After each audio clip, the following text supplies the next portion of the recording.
Jail, জুলুম আর মরার ভয়জান নাই, তারে কি কেউ আটকাতে পারে?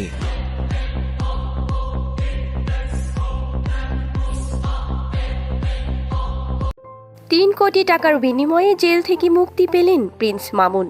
কিন্তু এত বড় অঙ্কের টাকায় জামিন পাওয়ার আসল ঘটনা কি? চলুন ভিউয়ার্স, ঘটনার বিস্তারিত জেনে আসি। কিছুদিন আগেই মোহনার করা মামলার দায়ে পুলিশ গ্রেপ্তার করেছিল জনপ্রিয় টিকটকার প্রিন্স মামুনকে। সেই সময় বিষয়টি নিয়ে ব্যাপক আলোচনা হয়েছিল। অনেকেই ভেবেছিলেন হয়তো দীর্ঘ সময় জেলেই থাকতে হবে তাকে, কিন্তু হঠাৎ করেই নতুন একটি খবর সবাইকে চমকে দিয়েছে। ভাইরাল হওয়া তথ্য অনুযায়ী প্রায় 3 কোটি টাকার বিনিময়ে মামুন কারাগার থেকে মুক্তি পেয়েছেন। এরপরই তার নিজের ভেরিফাইড টিকটক আইডিতে একটি ভিডিও প্রকাশ করেন তিনি। সেই ভিডিওতে দেখা যায় উকিলের হাত ধরে আদালত প্রাঙ্গণ থেকে বের হয়ে আসছেন প্রিন্স মামুন। ভিডিওটি প্রকাশের পর মুহূর্তের মধ্যেই সেটি ভাইরাল হয়ে যায় এবং নতুন করে শুরু হয় তুমুল আলোচনা।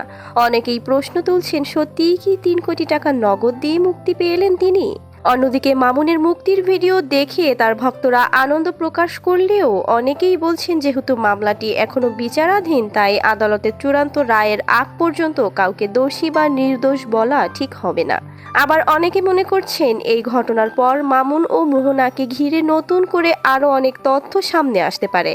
এখন সবার নজর একটাই, এই মামলার পরবর্তী শুনানিতে কি হয় এবং মামুন ও মোহনার এই বহুল আলোচিত বিরোধ শেষ পর্যন্ত কোন দিকে গড়ায়। নতুন কোনো আপডেট সামনে এলে অবশ্যই আপনাদের জানানো হবে। ভিউয়ার্স, আপনাদের কি মনে হয়, মামুনের এই জামিনের পর ঘটনাটি কি নতুন মোড় নেবে নাকি দুজনের বিরোধ আরও বাড়বে? আপনাদের মতামত অবশ্যই কমেন্টে জানাতে ভুলবেন না। ভিডিওটি ভালো লাগলে একটি লাইক দিন, শেয়ার করুন এবং সকল সেলিব্রিটি ইউটিউবারদের ভাইরাল আপডেট পেতে চ্যানেলটি সাবস্ক্রাইব করে রাখুন। ধন্যবাদ।